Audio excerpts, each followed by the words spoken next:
No sé si lo que voy a decir sea políticamente correcto, pero tengo que decirlo. Hay artistas que parecen hechos para la industria. Músicos que se adaptan a las tendencias, que cambian de piel con cada disco, que buscan el hit y que se mimetizan con el sonido del momento. Y luego está él, un hombre que se ha negado a ser un producto, que ha desafiado las etiquetas, que ha roto con las expectativas y que ha caminado por un sendero que solo él ha sabido trazar. Un hombre que es la antítesis del artista de la fábrica, del músico predecible. Un hombre que para muchos es un genio incomprendido y para otros una deidad. Un poeta del rock, un trovador del siglo XXI, un artista que se ha reinventado una y otra vez sin perder su esencia. Su nombre es Enrique Bunbury, y esta no es la historia de un músico de rock. Es la historia de un hombre que se atrevió a ser él mismo en un mundo que le pedía que fuera alguien más. Para entender a Enrique Bunbury, hay que entender de dónde viene. Nació en Zaragoza, España, en 1967, una ciudad de provincias, gris y en ebullición. La España de finales de los 70 y principios de los 80 era un país que salía de una larga dictadura, que se abría al mundo, que se llenaba de colores, de música, de libertad. Y en esa Zaragoza, Enrique Bunbury, que en ese entonces se llamaba Enrique Ortiz de Landázuri y Sarduy, estaba a punto de descubrir su vocación. Su primer amor fue el rock and roll, el rock de los 70, el glam, el punk, el new wave. Artistas como David Bowie, Lou Reed, Iggy Pop, The Clash, The Cure. Esos sonidos, esos personajes, esas letras, esa rebeldía se clavaron en su alma de adolescente. Y no solo en la suya. A su lado, en esa Zaragoza de principios de los 80, había un grupo de jóvenes que sentían la misma pasión, las mismas inquietudes. Uno de ellos era Juan Valdivia, un guitarrista virtuoso, un genio de las 6 cuerdas. Otro era Joaquín Cardiel, un bajista sólido y con un oído privilegiado. Y el último era Pedro Andreu, un baterista con una pegada brutal. 4 amigos, 4 almas gemelas, que estaban a punto de formar una banda que cambiaría la historia del rock en español para siempre. Pero antes hubo otros intentos. Pequeños grupos de instituto, de garaje, de local de ensayo. El primero fue Apocalipsis, una banda de rock sin mucho éxito. Luego vino Zumo de Vidrio, un grupo de new wave que sonaba a The Cure, a Joy Division. Pero faltaba algo, la química, el sonido, la identidad. Y un día, por casualidad, la encontraron. Un amigo en común les presentó a un tipo alto con una voz profunda, con una presencia magnética. Era Enrique Bunbury. Y en ese momento las piezas del rompecabezas encajaron. El sonido, la identidad, la química. Todo estaba ahí. Ya no eran 4 músicos, eran una banda. Eran héroes del silencio. La historia de Héroes del Silencio es la historia de un meteoro que irrumpió en la escena musical española. Su primer EP, Héroe de Leyenda, de 1987, fue un golpe en la mesa. Un sonido potente, oscuro, con reminiscencias de rock gótico, de post-punk, de rock de estadios. Y sobre todo, las letras. Las letras de Enrique Bunbury. Poemas de amor y desamor, de soledad y de desasosiego, de desesperación y de esperanza. Unas letras que se alejaban de los clichés del pop español de la época y que se conectaban con la tradición de la poesía maldita, de los románticos, de los simbolistas. Su primer álbum, El mar no cesa, de 1988, fue un éxito rotundo. Se vendieron miles de copias. La banda empezó a sonar en todas las radios y se convirtieron en un fenómeno de masas. Y aquí es donde empieza el viaje. Un viaje que llevaría a Héroes del Silencio a conquistar España, Europa y Latinoamérica. Un viaje lleno de éxitos, de polémicas, de excesos, de genialidad. Un viaje que para muchos es la historia de la banda de rock en español más grande de todos los tiempos. El éxito de Héroes del Silencio fue meteórico. El álbum Senderos de Traición de 1990 los catapultó a la cima. Canciones como Entre dos tierras, Maldito duende o La sirena varada se convirtieron en himnos para toda una generación. El sonido de la banda se hizo más potente, más oscuro, más épico. La guitarra de Juan Valdivia se volvió un ciclón, el bajo de Joaquín Cardiel una fuerza de la naturaleza, la batería de Pedro Andreu un trueno y la voz de Enrique Bunbury una plegaria. Era una voz que se rompía, que se desgarraba, que te hacía sentir el dolor, la rabia, la pasión. Una voz que era un instrumento más, que te transportaba a otros mundos. Héroes del Silencio no era una banda más, eran un fenómeno. Llenaban estadios. Sus discos vendían millones de copias, la prensa los amaba y los odiaba a partes iguales. Y Enrique Bunbury se convirtió en un ícono. Su imagen, su estilo, su manera de moverse en el escenario, su forma de vestir, de hablar, de mirar, de posar, todo era estudiado, todo era un manifiesto. Y es que Enrique Bunbury no era solo un músico, era un personaje, un artista total. Pero el éxito también trajo consigo la presión de la discográfica, la presión de la prensa, la presión de los fans y la presión entre ellos, la convivencia en la carretera, los egos, las diferencias creativas, las tensiones y el agotamiento. Estar de gira, grabar discos, dar entrevistas una y otra vez sin parar. Y a eso hay que sumarle la fama, la exposición, la vida en el ojo del huracán. El siguiente álbum, El espíritu del vino, de 1993, fue un punto de inflexión. Un disco más experimental, más largo, más complejo, más denso. Las canciones, las letras, los arreglos, todo era más arriesgado. La banda se alejaba del sonido comercial y se adentraba en un territorio más oscuro, más psicodélico, más cercano al rock de los 70. Los fans de la primera hora no entendieron el cambio, la crítica se dividió, pero la banda se mantenía firme en su convicción. Ellos no estaban dispuestos a hacer un producto, ellos querían seguir su propio camino. Y así, en 1995 llegó Avalancha, el último disco de estudio de Héroes del Silencio. Un álbum más crudo, más rockero, más directo, producido por Bob Ezrin, el mismo que había trabajado con Pink Floyd, Alice Cooper, Kiss. Un disco que sonaba a hard rock, a rock de estadios, a grunge.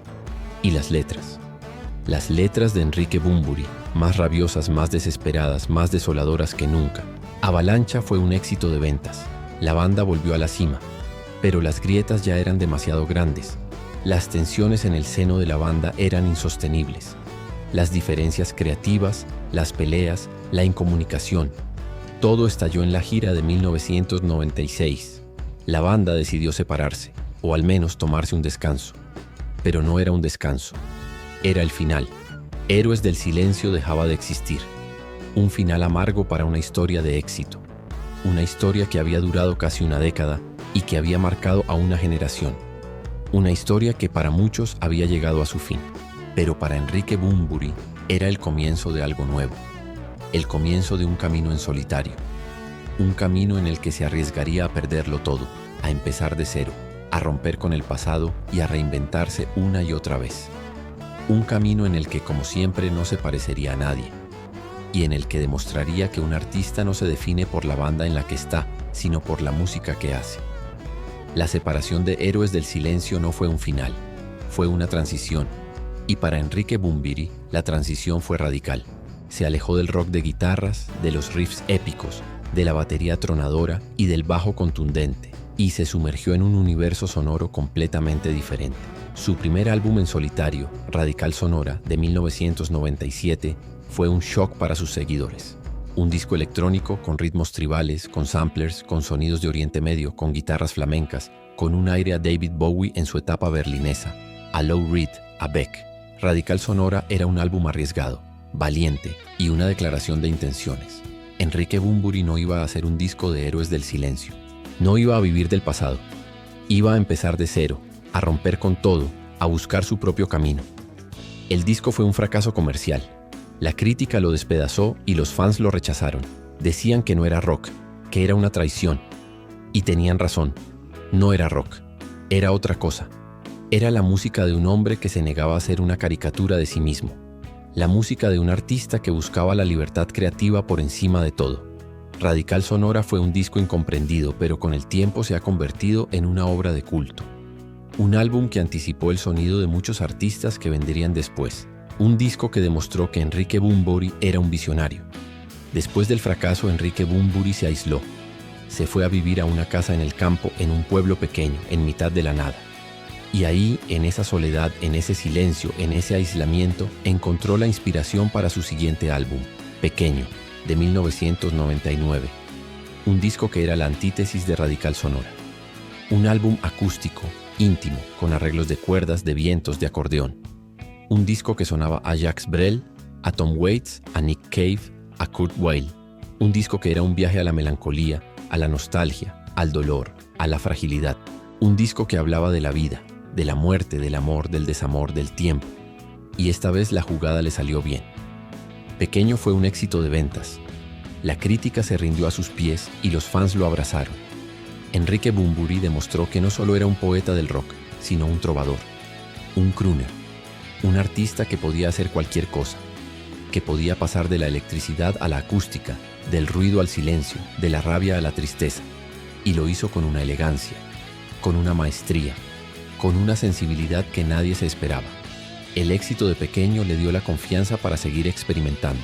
En 2002 lanzó Flamingos, un álbum más oscuro, más denso, con elementos de rock, de música industrial, de jazz. Un disco que sonaba a la vez a David Bowie, a Nine Inch Nails y a Lou Reed. Un disco que seguía explorando los límites del rock en español. Y en 2004, El viaje a ninguna parte. Un doble álbum que era un viaje sonoro a través de diferentes géneros. Rock, blues, ranchera, bolero, folk.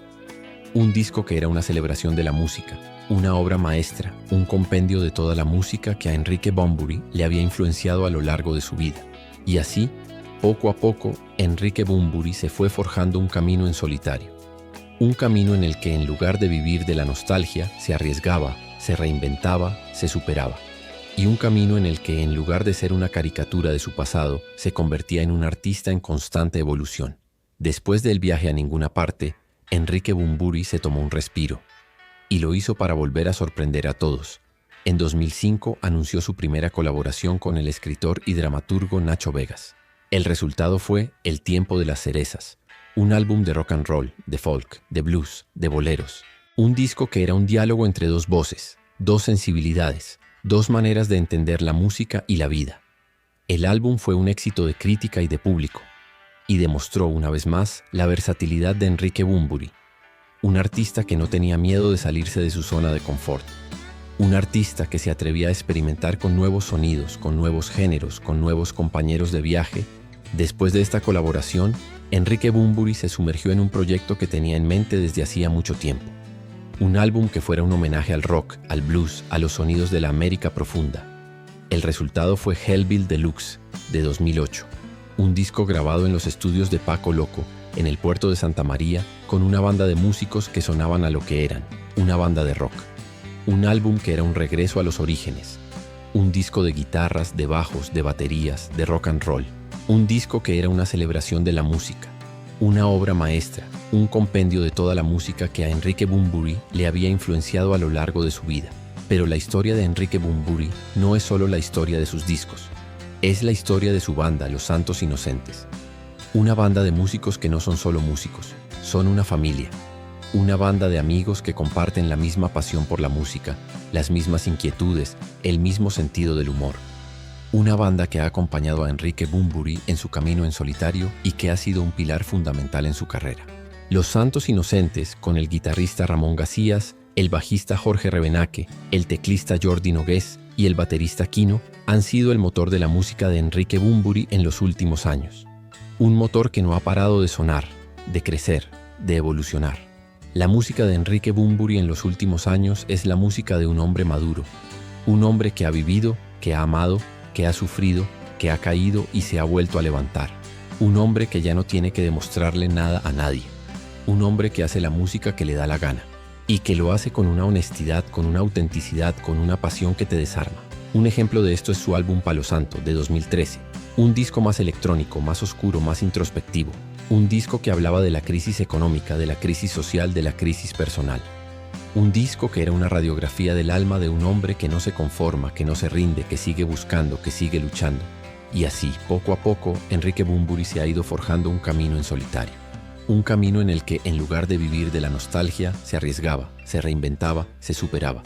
Y un camino en el que, en lugar de ser una caricatura de su pasado, se convertía en un artista en constante evolución. Un artista que ha pasado de ser un ícono del rock en español a ser un trovador del siglo XXI. Un artista que ha pasado de ser un fenómeno de masas a ser un artista de culto. Un artista que ha pasado de ser un rebelde sin causa a ser un poeta del rock. Un artista que ha pasado de ser un ícono a ser una leyenda. La historia de Enrique Bunbury no podía entenderse sin el punto de inflexión que supuso la reunión de Héroes del Silencio. No era una reunión para quedarse. No era un regreso a los viejos tiempos. Era una gira de 10 conciertos para celebrar los 20 años del espíritu del vino, 20 años de historia, 20 años de amistad de música de una de las bandas más grandes de la historia del rock en español. La gira de 2007 fue un evento sin precedentes. Se agotaron todas las entradas en cuestión de horas. Los estadios se llenaban de gente de todas las edades, que cantaban a gritos las canciones que los habían acompañado durante toda su vida. Era un reencuentro con el pasado, pero también un reencuentro con el presente. Un reencuentro con una banda que a pesar del tiempo seguía sonando fresca, poderosa, majestuosa. Después de la gira, cada uno volvió a su camino. Héroes del Silencio se disolvió, de nuevo. Pero la gira había dejado una huella imborrable. Había demostrado que la música de Héroes del Silencio seguía viva, que el legado de la banda era eterno y que Enrique Bunbury no era solo el solista, era también el vocalista de una banda que había hecho historia. Y así, Enrique Bunbury volvió a su camino en solitario. Un camino en el que, en lugar de vivir de la nostalgia, se arriesgaba, se reinventaba, se superaba. En 2011 lanzó Licenciado Cantinas, un álbum que era un homenaje a la música popular mexicana, a la ranchera, al bolero, al mariachi. Un disco que era un viaje a las cantinas, a los bares, a la noche.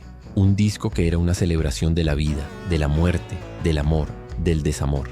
Licenciado Cantinas fue un éxito de ventas y de crítica. Un disco que demostró que Enrique Bunbury no tenía miedo a nada. Y en 2014 lanzó un disco que fue una patada en el estómago. Un disco que se alejaba de todo lo que había hecho hasta el momento. Un disco que era una celebración de la música, de la vida, del amor, del desamor. Un disco que era una radiografía del alma de un hombre que no se conforma, que no se rinde, que sigue buscando, que sigue luchando. El disco se llamaba Madrid Axolotl. No, eso no es correcto, se llamaba El Libro de las Mutaciones. Un disco más experimental, más oscuro, más introspectivo. Un disco que hablaba de la crisis económica, de la crisis social, de la crisis personal. Un disco que era una radiografía del alma de un hombre que no se conforma, que no se rinde, que sigue buscando, que sigue luchando. En 2017, para celebrar los 20 años de su carrera en solitario, lanzó un disco que era un homenaje a su propia historia. Un disco que se llamaba Expectativas. Un disco en el que volvía al rock, al blues, a los sonidos de la América profunda. Un disco que era un viaje a las cantinas, a los bares, a la noche. Un disco que era una celebración de la vida, de la muerte, del amor, del desamor. El Expectativas fue un éxito de ventas y de crítica. Un disco que demostró que Enrique Bunbury no tenía miedo a nada. Y en 2020 lanzó Posible. Un disco más experimental, más oscuro, más introspectivo. Un disco que hablaba de la crisis económica, de la crisis social, de la crisis personal. Un disco que era una radiografía del alma de un hombre que no se conforma, que no se rinde, que sigue buscando, que sigue luchando. La historia de Enrique Bunbury en la década de 2020 es la de un artista en constante reinvención a pesar de los desafíos. En 2020 lanzó Curso de Levitación Intensivo, un álbum que lo mostró en una faceta más madura y experimental. El disco abordaba temas sociales, políticos y existenciales con una lírica incisiva y un sonido que fusionaba rock, electrónica y elementos de música de cabaret. Fue un trabajo que no se limitaba a su pasado, sino que buscaba nuevas fronteras creativas. Bunbury se mantenía fiel a su espíritu de artista inquieto, aquel que no se conforma con el éxito y siempre busca ir un paso más allá. Pero en 2022 llegó un anuncio que sacudió a sus seguidores. Después de varios conciertos de su gira, Enrique Bunbury comunicó su retiro indefinido de los escenarios. El motivo no era una falta de pasión por la música, sino un problema de salud que afectaba su garganta y su voz. La noticia fue un golpe duro para sus fans, que veían como una de las voces más emblemáticas del rock en español se silenciaba. Bunbury explicó que el esfuerzo físico que exigían las giras era demasiado y que para poder seguir creando y grabando necesitaba bajarse de los escenarios. Fue una decisión dolorosa, pero valiente, que demostró su compromiso con la música por encima del espectáculo. El anuncio de su retiro de los escenarios abrió un nuevo capítulo en su carrera. Enrique Bunbury, ahora lejos de los reflectores de las giras masivas, se concentró en la creación de nuevos trabajos de estudio. En 2023 lanzó Greta Garbo, un disco en el que exploraba un sonido más íntimo, con arreglos de cuerdas y piano. Era un álbum melancólico, introspectivo, que parecía una despedida silenciosa. Un disco que hablaba de la fragilidad del ser humano, de la soledad, de la vida que se va. Greta Garbo fue un éxito de crítica y una muestra de que, a pesar de la ausencia de los escenarios, su genio creativo seguía intacto. En 2024, para sorpresa de todos, lanzó un nuevo disco, La Actitud Correcta. Un álbum que era un regreso al rock and roll, a las guitarras eléctricas, a la rabia y a la energía. Era un disco más crudo, más directo, más visceral. Un disco que parecía un puñetazo sobre la mesa. Con la actitud correcta, Bunbury demostró que su espíritu rockero seguía vivo, a pesar de su retiro de los escenarios. Chisentis fue un disco que celebró la vida, la música y la actitud de un artista que se niega a rendirse. La historia de Enrique Bunbury es la de un artista que se ha reinventado una y otra vez. De ser un ícono del rock de estadios con héroes del silencio, a convertirse en un trovador, un crooner, un poeta. Su carrera en solitario es un viaje a través de diferentes géneros, de diferentes sonidos, de diferentes emociones. Un viaje en el que no ha tenido miedo a arriesgarse, a experimentar, a fracasar y a levantarse. Y en el que ha demostrado que un artista no se define por las etiquetas, sino por su capacidad para crear. Enrique Bunbury no es solo un músico, es un artista total, es un genio. Y su historia, a pesar de su retiro de los escenarios, aún no ha terminado. La discografía de Enrique Bunbury en solitario es un reflejo de su constante evolución, una cartografía sonora de un artista que se ha negado a quedarse quieto. Cada álbum es un capítulo distinto, una declaración de principios y un desafío a la inercia. Si bien Radical Sonora fue el golpe de timón que rompió con el pasado, Pequeño fue la reconciliación con el público y la crítica, demostrando que su genio no estaba atado a los decibelios. Pero el verdadero camino de la experimentación sin límites se abrió con los álbumes que siguieron. Flamingos, de 2002, es una obra densa y ecléctica, una especie de circo musical que mezcla rock, jazz, sonidos industriales y ritmos de cabaret. Es un disco valiente, con canciones extensas y complejas que demandan una escucha atenta. Bunbury no buscaba la inmediatez, sino la profundidad, con letras llenas de simbolismo y arreglos que iban desde metales hasta sintetizadores. El álbum consolidó su reputación como un artista que se mueve en las fronteras de los géneros.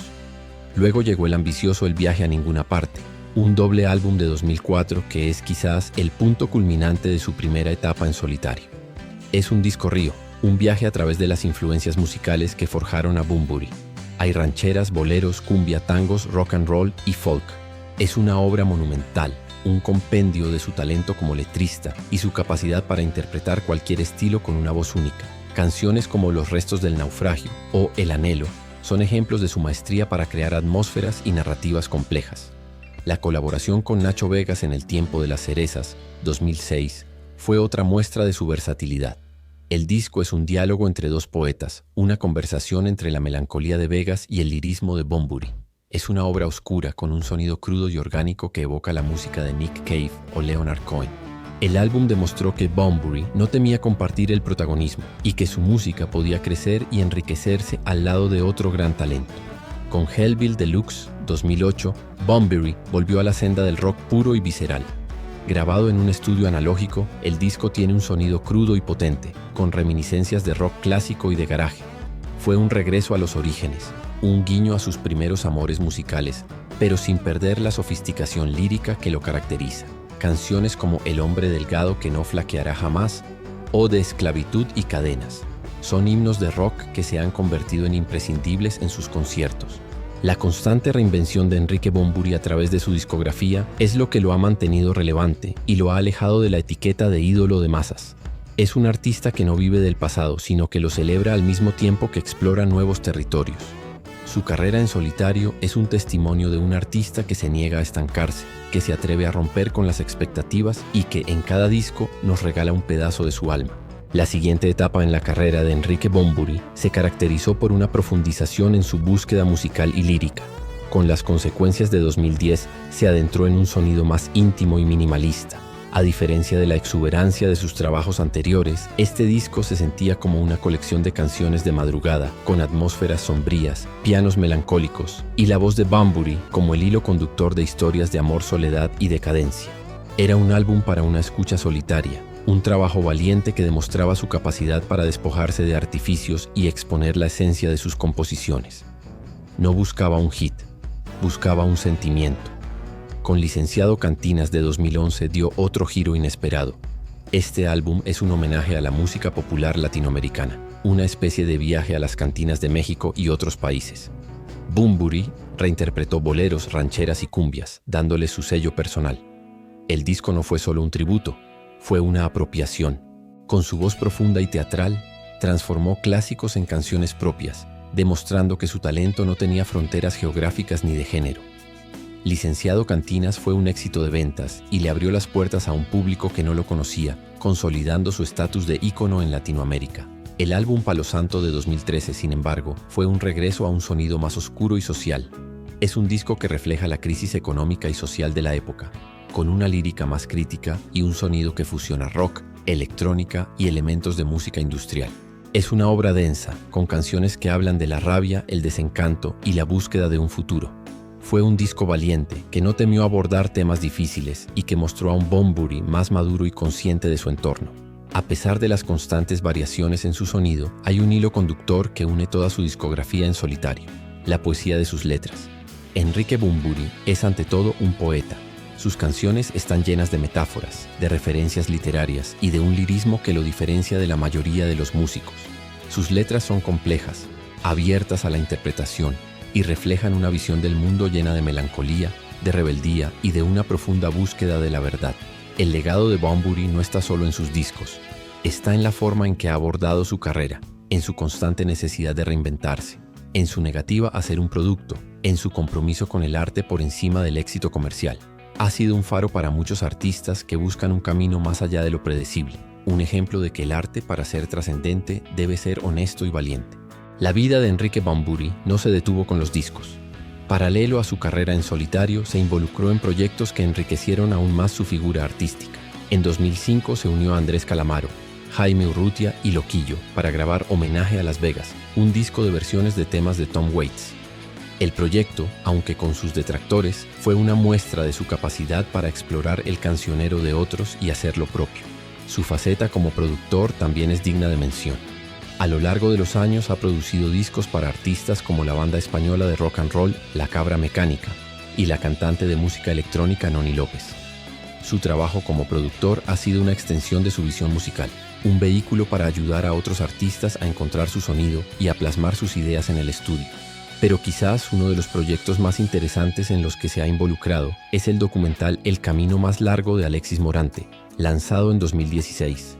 El documental narra la gira de Enrique Bunbury por Estados Unidos, una travesía en la que el artista se enfrentó a un público que no lo conocía a la soledad de la carretera y a la necesidad de reconectar con la esencia de su música. La película es un retrato íntimo y honesto de un artista en constante búsqueda, un viaje a través de sus miedos, sus dudas y su pasión por el rock and roll.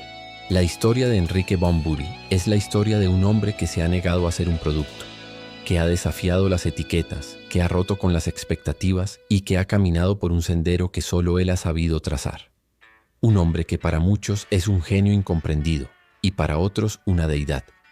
Un poeta del rock, un trovador del siglo XXI, un artista que se ha reinventado una y otra vez sin perder su esencia. Su nombre es Enrique Bunbury. Y esta no es la historia de un músico de rock. Es la historia de un hombre que se atrevió a ser él mismo en un mundo que le pedía que fuera alguien más. A pesar de su retiro de los escenarios, su legado sigue vivo. Sus discos, sus canciones, su poesía. Su influencia se puede ver en la nueva generación de músicos que lo admiran y que lo citan como una de sus principales influencias. Su música sigue sonando en las radios, en las casas, en los bares. Sus conciertos, aunque ya no se realicen, siguen siendo recordados como eventos épicos, como ceremonias paganas en las que la gente se unía en torno a la música, a las letras, a la pasión de un hombre que se subía al escenario para darlo todo. La historia de Enrique Bunbury se siente incompleta sin hablar de la profunda influencia que ha ejercido en la música y en toda una generación de artistas. Su impacto va más allá de las ventas de discos y los conciertos llenos. Es un legado que se cimenta en la audacia, en el riesgo, en la negación a ser un producto predecible. Bunbury no solo cantó, escribió y produjo. Él inspiró. Inspiró a otros músicos a buscar su propia voz, a no tener miedo de experimentar, a mezclar géneros, a escribir letras que fueran más allá del cliché. Su música es un espejo en el que muchos artistas de rock pop e incluso otros géneros se han visto reflejados, un ejemplo de cómo una carrera puede ser un camino de constante evolución en lugar de una repetición de fórmulas exitosas. El legado de Héroes del Silencio también es parte de esta historia, un capítulo fundamental que lo posicionó como un ícono, pero la verdadera prueba de su genio ha sido su carrera en solitario. Un camino que, a diferencia de muchos, no ha sido una caída en picada después de un éxito masivo, sino un ascenso constante en creatividad, en profundidad, en maestría. Bunbury se despojó del rock de estadios para convertirse en un artista en mayúsculas, un explorador sonoro que ha coqueteado con la electrónica, el jazz, el folk, la música latina y el cabaret, siempre con su voz como la brújula que guía al oyente. Su retiro de los escenarios, lejos de significar un punto final, ha redefinido su figura. Ya no es el ídolo que saltaba y desgarraba su voz ante miles de personas. Ahora es un artista que ha elegido la tranquilidad del estudio para seguir creando, demostrando que la música no es un espectáculo, sino una necesidad vital. Su decisión fue un acto de honestidad y de amor por el arte.